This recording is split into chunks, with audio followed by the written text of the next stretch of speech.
অর্ধাঙ্গিনী পর্ব ১৯ লিখেছেন নুসাইবা ইভানা। জিয়া নয়নার দিকে তাকিয়ে আছে। নয়না কান্না করছে। এই পিচ্ছি, এভাবে কান্না করছো কেন? নয়না নাক টেনে বলে, আমার চোখ, আমার অশ্রু, আমার ইচ্ছে, আমি কাঁদবো।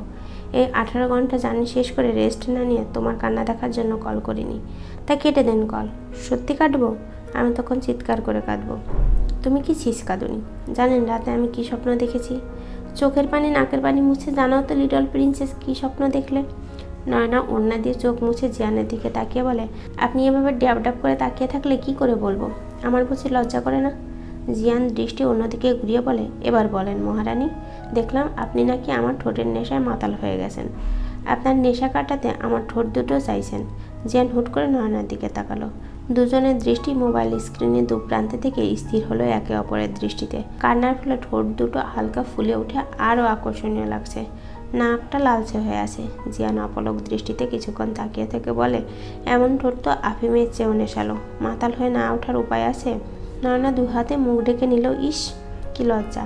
এভাবে এমন স্বপ্ন কেউ কাউকে বলে? কে জানে এই ড্রাইভার কি ভাবছে।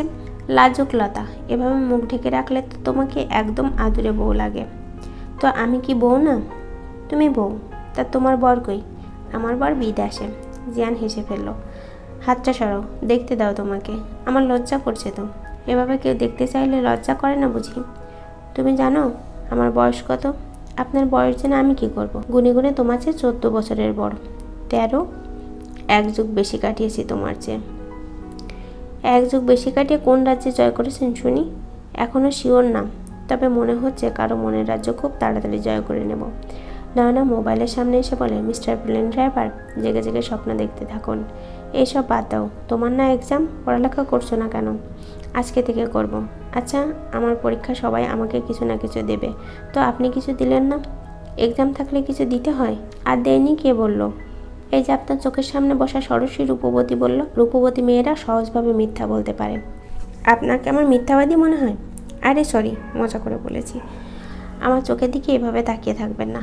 রাতে ঠিকমতো ঘুম হয়নি? সুন্দর চোখ দুটোর নিচে কালশিটে দাগ বসে গেছে। এসব হয়েছে আপনার জন্য মিস্টার প্লেন ড্রাইভার। যত দোষ প্লেন ড্রাইভার ঘোষ। তোমার চোখের চাহনি কিন্তু সুন্দর।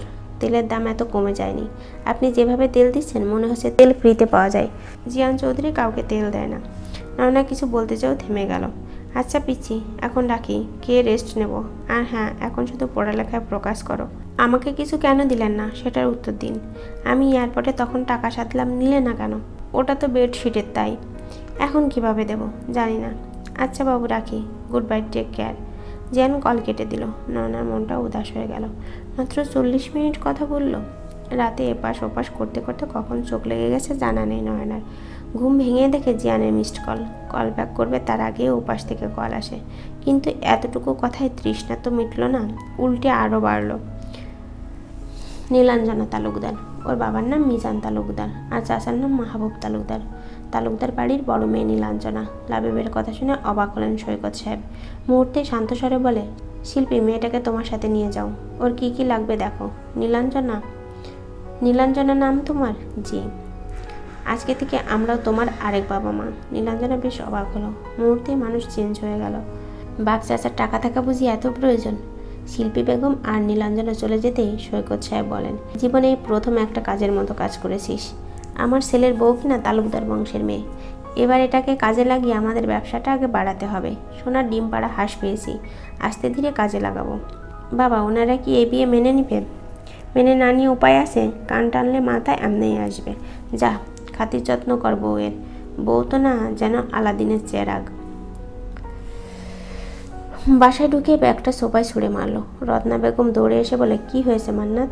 চশমাটা ছুঁড়ে ফেলে বলে, কি হয়নি সেটা বলো। আমু, আর কতদিন এমন দাদি আম্মা সেজে ঘুরবো? এই ড্রেস, চশমা এসব আমার সাথে যায়? আমাকে কেন বলছিস? তোর বাবাকে বল। বাবা? হিটলার বলো। দেখো, এসব আর আমাকে দিয়ে হবে না। কলেজে কে জোকার সেজে যায়? জানো আজকে কি হয়েছে? দানিশের মতো একটা ছেলের সাথে টক্কর হয়েছে। পুরাই আগুন। হিরোর মতো এসে আমাকে বাঁচিয়েছে। চুপ থাক, তোর বাবা বাসায়। ছেলের কথা শুনলে তোকে আস্ত রাখবে না। খেতে দাও কিছু।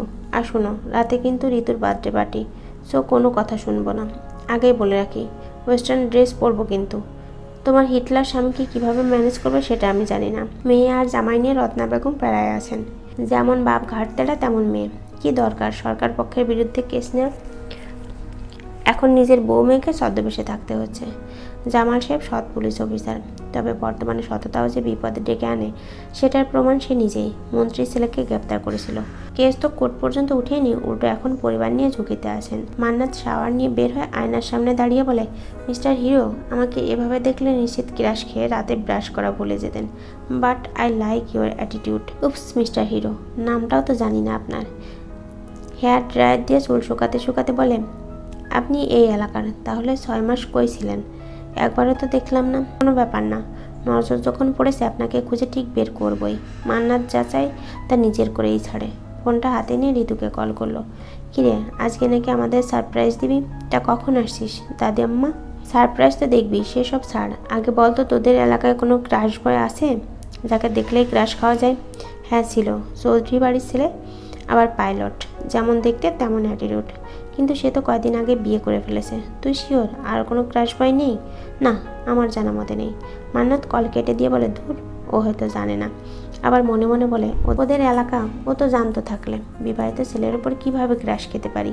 মনে হচ্ছে এবার ক্রাশ খেয়ে ব্রাশ আমার নিজের করতে হবে। এখন এসব ভাবলে হবে না মান্নাত, আজকে সবার হুঁশ উড়িয়ে দিতে হবে তোর। ড্রেস সিলেক্ট কর, দেখিয়ে দে তোর আসল স্রোত। জামাল সাহেব চট্টগ্রাম থেকে বদলি হয়ে এখানে এসেছেন 6 মাস আগে। 4 রুম বিশিষ্ট একতলা বাড়িটা কিনেছেন 3 মাস ধরে। এখানে এসে মেয়ে বউকে সবার নজর থেকে লুকিয়ে রাখছেন যতটা সম্ভব। পৃথিবীতে তার মেয়ে আর বউ ছাড়া 3 কুলে কেউ নেই। এদের আগলে রাখার জন্য সব স্যাক্রিফাইস করতে রাজি। তার নিজের জীবন ঝুঁকির মধ্যে আসে। সে মারা গেলে কে দেখে রাখবে তার মেয়ে আর বউকে? এসব চিন্তা সবসময় জামাল সাহেবের মাথায় ঘুরতে থাকে। রত্না বেগম এসে বলেন, মেয়েটা তো এখানে এসে একদম ঘরকুনো হয়ে আছে। আজ ঋতুর বার্থডে যেতে চাচ্ছে। আমি নিয়ে আসবো, তবেই যাওয়ার পারমিশন পাবে। নয়না সকালে নাস্তা করে এই পর্যন্ত 100 বার মোবাইলের কাছে এসেছে, কিন্তু সাহস করে জিয়ানকে কল করেনি। মোবাইল হাতে নিয়ে গুগলে সার্চ করলো কোনো মানুষকে কিভাবে চিন্তা থেকে বের করা যায়। প্রথমেই লেখা তাকে নিয়ে না ভেবে মনোযোগ অন্যদিকে দিতে। নয়না মোবাইল রেখে বলে, মনোযোগ যদি অন্যদিকে ঘোরাতে পারতাম তাহলে সার্চ করতাম। গুগলের মাথায় কি বুদ্ধি নেই নাকি? এসব কেমন টিপস হলো? এর চেয়ে তো আমার বান্ধবীদের মাথায় বেশি বুদ্ধি। এবার ওদের জিজ্ঞেস করে দেখি। চলবে, বাকি পর্বগুলোর জন্য চ্যানেলেই চোখ রাখুন।